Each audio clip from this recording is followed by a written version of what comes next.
Helo, Jack yw fe enw I, neu falle byddwch chi'n nabod fi fel Biwti. Dwi'n 22 mlwydd oed a dwi'n dod o Abertawe, ond dwi'n byw yn Caerdydd nawr.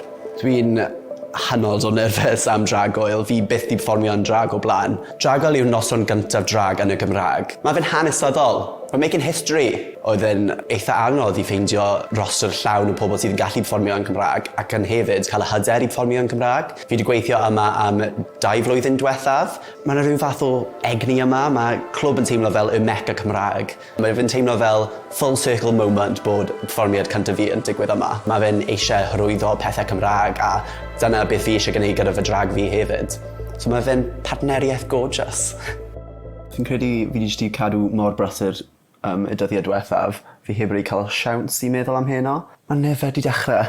Mae mam yn ddynes hynod o emosiynol, so fi'n gobeithio bydd hi ddim yn crio wrth gweld fi'n perfformio. Ac mae'n perfformiad hapus, so tro nesaf fi'n gweld mam fi, bydd hi'r tro cyntaf bydd hi byth yn cwrdd â Biwti in the flesh. Fi yn eitha nerfus amdano fy coler I. Fi yn eitha newydd I wneud fi ddim ond I wneud am cwbl o misoedd. Fi'n diolchgar iawn I fy drag mum fi sydd mynd I bod yna I cefnogi fi hefyd. Os ni'n meddwl am y person arferol sydd yn dod o Abertawe, kind of pobl es I ysgol gyda oedd nhw ddim yn yn cefnogol iawn o unrhyw un yn bod bach yn gwahanol. Yn blwyddyn 7 fi'n credu oedd ganddyn ni rhyw fath o panto mynd ymlaen a ni'n chwarae y dame. So ni wedi benthyg y par o sgidiau mam a oedd hi wedi rhoi fi par o sgidiau flats.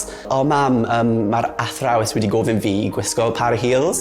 Ti'n siŵr nath y athrawes gofyn hwnna nag chi? Oedd mam yn gwybod o fi'n mynd I troi mewn I ferch beautiful. O'n i'n y person cyntaf I dod allan yn fy blwyddyn. A o'n i'n kind of aros am rhywun arall I wneud ond oedd neb wedi, so o'n i'n meddwl, fuck it, I'll do it. Fi'n defnyddio'r hyder yna o dod allan hyd yn oed nawr yn perfformio fel Biwti. Mae'r enw Biwti yn dod o 2 lle, achos fi'n bert, obviously. Ac hefyd mae pobl yn fel, oh, she's a Biwti, pryd mae rhywun bod yn bach yn twp, o fyna. Fi'n bachgen bach hoiw, fi'n caru sgipio o gwmpas I Eden. So mae drag yn teimlo fel fi yn dangos fy hun yn fi ar llwyfan yn hytrach na chwarae cymeriad. Expect short skirts, big hair and bit of sass. Wrth gweithio tu ôl y bar, fi'n hynod o gyfarwydd gyda pobl bod yn gas ac yn rude.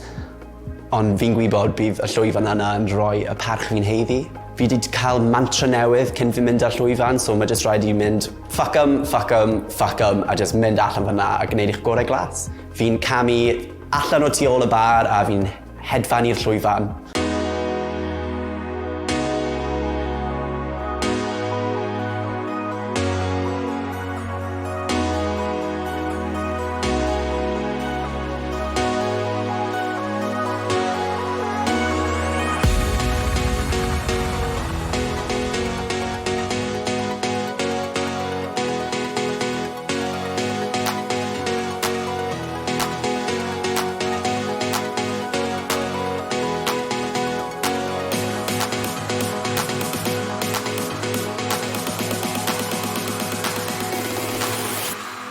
Eitha good, oedd yn such thrill, o'n i'n methu clywed y geiriau dros pawb yn sgrechen, so ar y digau o'n i'n gwybod beth o'n i'n gweud, o'n i'n fel edrych yn ferth and they'll love it.